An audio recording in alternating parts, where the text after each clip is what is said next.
All right, welcome to the Wrench Factor, where we explore the technologies and innovations shaping the future of industrial asset management. Here, we discuss the biggest challenges facing frontline professionals, sharing insights from the field and strategies to achieve best-in-class operations. Today, we're going to be discussing a quick overview of SAP's role in manufacturing and how the ecosystem of partners enhances value. And we're going to highlight some recent conversations that we had from SAP QBRs and field events that are helping shape these insights. So I'd love to introduce two of our guests today and my also co-host, Tyler Hufstetler and Alex Quek. If Tyler, go ahead and briefly introduce yourself to the audience. Yeah, hey y'all, Tyler Hufstetler based in Dallas, Texas. I work here on the alliances and partnership side for MaintainX. And while our ecosystem is pretty large here, today we're focusing on our strategy within the SAP channel. I'll hand over here to Alex. Hi, everyone. My name is Alex Quek. I'm a senior client partner here at LeverX. I'm based here in the Bay Area in California. And my focus is, running our sales team to sell, SAP S4 public cloud and business technology platform. And happy to be here. Thanks for having me. Awesome. Super excited to have you all. And hopefully this will be a good opportunity for folks who are still trying to understand how to navigate what's going on and what to do with respect to their ERP and give them some insights that hopefully can help them think about it a little bit smarter. So the first thing I want to talk about is the shift to public cloud ERP. Tyler, go ahead and kick off. What is it that folks need to understand about that? And then we'll hear from Alex as well. Yeah, hey, so we think about historically what SAP had, which was ECC, which was an on-prem install base, and they migrated a lot of their historical on-prem users to the private cloud. And now as SAP continues to grow its portfolio, they're looking for greenfield or net new opportunities. And that's where they're really rolling out public cloud. Public cloud is a true SaaS-based platform that's designed for net new business coming into to SAP. Alex, in probably just a moment, can talk about some of the nuance and the differences there, given his background. But really, for our customer base and for our joint customers within SAP, what that means is that there is an opportunity for the modules and for best-in-class partners to come in around the public cloud strategy to help deliver value directly to the core. Really, if we had to boil that down for where MaintainX sits today, that's asset management, right? So as we think about public cloud going out and finding net new opportunities, and perhaps later we can talk a little bit more on that sales strategy of how they're landing and expanding with MaintainX for public cloud. But really, for SAP, they're going out and they're looking for best-in-class or best-in-suite partners to enrich the public cloud and their customer base. We just wrapped up a number of meetings. In QBRs, we were in Florida last week. We were in Dallas the previous week for another SAP event. We'll be at another SAP event coming up in a couple of weeks, and then obviously at Sapphire in May.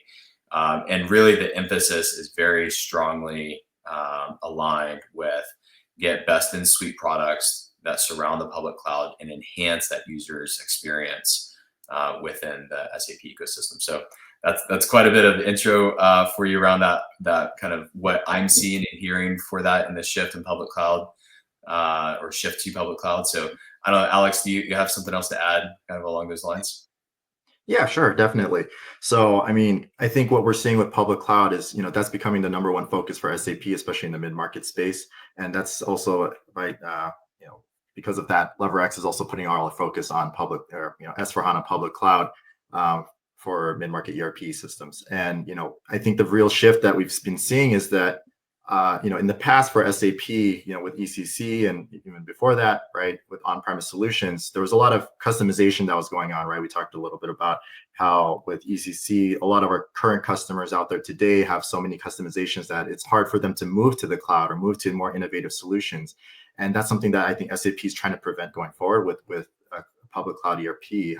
They're able to have a more modular ERP using clean core methodologies to make sure that as you move forward with your business and you keep the core clean, so that way, anytime there's extensibility that needs to be done, any customizations that you would normally build on top of your ECC platform, you're now doing on top of the business technology platform, right? Or with using applications like or other solution vendors like MaintainX, right, to fill in the gaps of where public clouds, maybe is missing some functionality. That's where BTP or SAP Build, MaintainX, all of those solutions can help fill in those gaps. So really what that's driving forward is, bringing forward this composable, modular, clean core ERP system that allows customers to be flexible moving forward. So anytime there's a change in the market environment, change in business, manufacturing, then they're able to adapt quickly utilizing those extensibility functions. Makes sense. So we're trying to help transition folks into this new era and help them become a lot more efficient, help them optimize their processes, and be able to adopt some of the more, modern solutions and tools that maybe don't work quite as well or harder to connect with some of those legacy solutions as they want to continue to innovate there. How is this affecting the way that people are approaching like predictive and condition-based maintenance? What are you speak a little bit to how that's where that's getting caught up in the shift? Yeah, so we've really partnered with SAP in a number of ways to help provide the PMs and the condition-based maintenance that's necessary for our joint customers and clients alike. And so the way that we've really found success in this is by partnering with SAP to land with something like MaintainX, and then being able to expand with S4 public cloud behind us, or vice versa. But one of the things that we've just rolled out, and we can link to some of the case studies following this, some of our sales case studies, is really within the SAP ecosystem. MaintainX is really driving a lot of adoption in asset intensive industries where historically clients may not have had a solution there before. And so we're really providing an opportunity within that environment for the client to, or for SAP to expand across the entire client's ecosystem, regardless of whether or not the core is there. And then subsequently, SAP is able to expand the core behind us. But Alex, maybe you could touch a little bit to kind of in this, as we think about how on the integration front, and we think about how MaintainX or other products that LeverX is working with today, the integrations that LeverX is providing for the SAP partnerships. Sure. So at LeverX, and just to give a quick background, right, I think I might have missed this in the beginning. LeverX is a SAP partner. We're a gold partner that's been in business for over 20 years. We've only done SAP implementations, but we've also developed some products on the side as well to help with implementations and migration. So one of those solutions, as we're talking about integrations here, is DataLark. So DataLark is a data migration, data management tool that we actually use to help keep things simple, help bridge that gap between like operational technology and IT, right? So it's like making sure that it's easy to keep track of all manage your data, migrate. It puts in a user-friendly format, kind of a no-code type of situation. So it's using SAP Integration Suite. There's it's a very robust tool, but it's also can be quite complicated. Whereas DataLark is meant to be a simple, fast, easy way for end users to be able to manage their data and migrate it over and deal with the integrations more simply. If I could just add on that, I really see the value of where LeverX and MaintainX have partnered for other clients. When you think about the ERP being the central database of record and all roads lead to Rome, and we really want that data flow to flow into the ERP ultimately. And MaintainX is capturing a lot of data that comes off of shop floors. We have MES data, we have IoT data that's coming off vibration sensors. We have this real big hub of information. And we are pushing that out to the appropriate sources, right? Where we're pushing that out to the appropriate databases of record. So what I see where LeverX is working on this is really you're providing that easy button and you're connecting those highways of information in order to flow the data back to SAP appropriately. So I see it for our customers, our joint customers, and then even other folks that you're working with beyond MaintainX. There's been a lot of value that's been driven there for the customers. Definitely. With all that data, we get, this the power of AI and automation That's right. that's coming into play. How are you seeing that kind of unfold, and how are people talking about that in the ecosystem today? Yeah. So we wrapped up several meetings, like I mentioned at the beginning, with the SAP sales teams, and really what's exciting is last week in Dallas we hosted a field event where we unveiled our Copilot product, right? And what Copilot has really been able to do is it's enabling any maintenance technician to become the expert utilizing AI tools, right? It's a hallucination-free product, right? It's not going to generate bad advice. It's going to validate all the information that's coming out. And if it doesn't know, it's just going to tell you it doesn't know. And so what it's doing is it's taking a massive amount of data. It's really being able to distill this down and provide the so what to our operators. And it's all inside of the device that's already inside their pocket, which is their device or their tablet. Love it. So I guess we can take it, Alex, I don't know if you have anything to add there on things you're seeing. Otherwise, we'll have to pivot onto kind of the next subject here. Yeah, I mean, just real quick, I think one thing we're seeing, right, is that obviously with the rise of generative AI and agentic AI, I think there's going to be, a lot of exciting things coming forward from SAP. Obviously, they introduced Joule a while back, and being able to create, agents within the SAP system is going to also be, a critical factor for our manufacturing customers. And so, we're seeing, a lot more interest in that space, being able to, query the system using natural language and just, ask it questions about, how your sales orders are doing or things like that, and being able to get an answer rather than digging through the SAP system to figure that out. So I think just going forward, we're going to see a lot of exciting stuff coming around from SAP as well, from around AI. 100%. How far along do you feel like we are with those sort of, do you see a lot of people still just asking questions, trying to understand the technology, or do you see, some folks that are full steam ahead and have some of those, getting value from those tools already? What's sort of the state from your point of view? From my point of view, I would say we're still early on. I think we're past the inquisitive phase of just, people asking, what is it? Everyone kind of has a good understanding of what, some of the possibilities that are capable with AI. And we're starting to get into more of like POCs and building out, what can we actually do with this, AI's, agents, and how is that actually going to impact the business? So we're at LeverX, we're actually we're a co-innovation partner with SAP. We have people deep in the technical aspects of the Joule functionality, so we're right there in the weeds with SAP to try to develop case studies on use cases for our customers to see how what are the best ways to utilize AI for example for manufacturing customers. That's super cool to hear. We're living in the future, folks. So I guess that's a good way to kind of segue here to, talking about how partners add value to install SAP ERP bases. As you guys mentioned, you're an innovation partner as well. So you're helping kind of, work on the edge as far as some of these new innovations, but talk about some of the, bread and butter work that you guys do, how you really support folks in the day-to-day. Yeah. Oh, sorry, go ahead. Yeah, I could touch real fast just on the product side, and then maybe Alex on the services front with that. Yeah. So for part of that legacy or part of that install base, how we're helping deliver is when we think about MaintainX as a product, what we're really at the very beginning thought about the scalability side, and we really wanted the ease of use, and then also where data could flow into from a lot of traditionally disparate sources. And so we want that information to flow into MaintainX, provide that actionable insight, and then push that information back out and resolve whatever alert, alarm, whatever that was triggered to begin with. The takeaway from that is we're now able to record what happened against that asset effectively and upload that to the ERP for that asset's performance, or any of the other financial information that's going to come off of that. We're able to distribute the POs back through the ERP.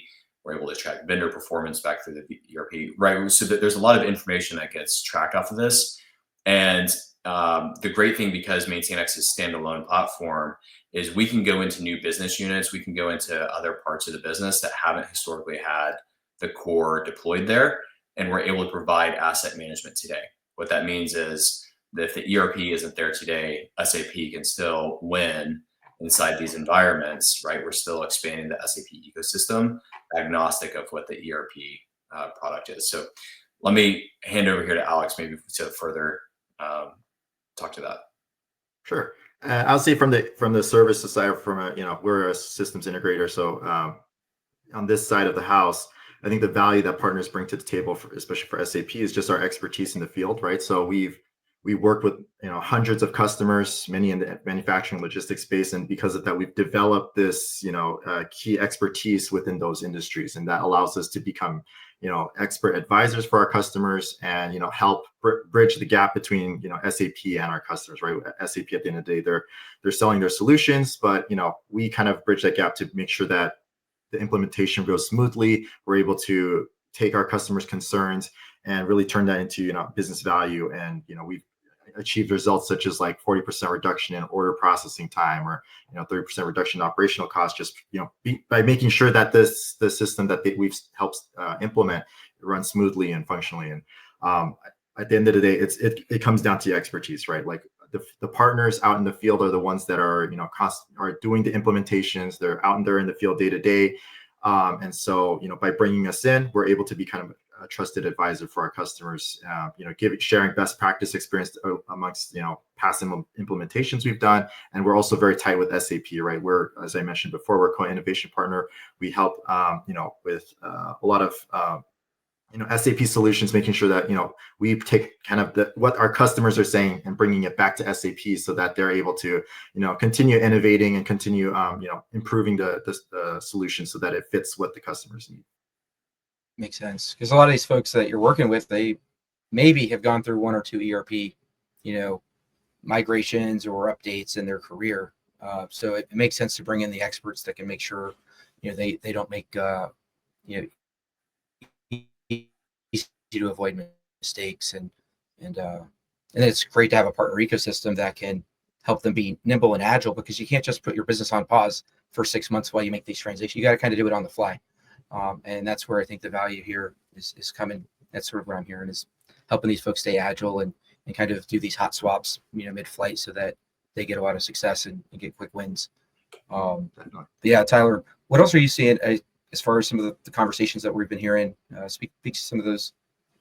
Yeah, I think one of the and if anybody in the audience is interested in this in the future, if they reach out to MaintainX, happy to share the presentation with them.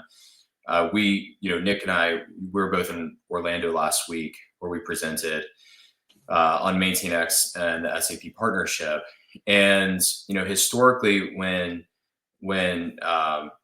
Alex or others are working and they're implementing public cloud, historically what's happened is folks have had to implement a ERP, and then what they would do is they would have to drive a asset adoption. So there's a longer ROI for the frontline teams when some of your highest ROI activity is in operations, right? So at the OT side. Yeah. And so what our philosophy was, and the thesis for our presentation last week, was if we flip that around, and if we start with the OT driving the quick wins, driving the operational transformation, and then deploying the heavier ERP or the heavier HR, finance, the other workflows behind it, then what's happening is we're able to establish ROI today, and then we're able to put them on their digital transformation into the future. So really, if you think about it from their journey, from the roadmap, whatever aspect that you want to call it, really they're entering mile marker number 1, right? They're hitting the ROI today in the operational side, in the OT side, and then they're going to migrate to the IT side. So really it's bridging that OT IT gap and really focusing on high ROI activities in an industry, in an environment that is already cost conscious, in an environment that already is demanding more throughput, more yield on the production lines. And so let's start with where we can drive immediate value, and then we can move to the back office after that. So that was really the thesis for that presentation. Happy to share that with anybody that reaches out, and just happy to connect further. Love it. Alex, any final takeaways you want to share with the audience here from what you've been hearing? Yeah, I think the main thing is just the kind of the exciting things that we heard coming out of Orlando last week with SAP, right? Is that now they're focused on the overall business suite. I think that's the push for public cloud, right? So, they're creating this whole, ecosystem of public cloud solutions for our customers to be more nimble, agile. And it's really exciting stuff, right? I think, and with the introduction of things like the business data cloud as well, I think there's just a lot of innovation that's coming out of SAP right now. And, sometimes you need a partner to help navigate those changes, right? I think that's I think the key takeaway here is just that we're a partner here to help hand in hand with those changes with SAP, and if there's anything new that comes up, I think partners are something that our customers should take advantage of to make sure that they understand what are the new innovations and things coming out of SAP's world, and then how do we translate that back to the customer's kind of vision. So Love it. Well, thank you both so much for your time today. For those watching either live or on the replay, feel free to join the conversation in the comments below. Share your experiences and explore ways to drive joint value with SAP in manufacturing. Both Tyler and Alex will be tagged here as well, so feel free to reach out to them if you have any questions or want to follow up as well. But thank you so much again for Tyler and Alex here joining on another episode of The Wrench Factor. Thanks, Nick. Thank you guys. Thank you so much. Thanks. Appreciate it.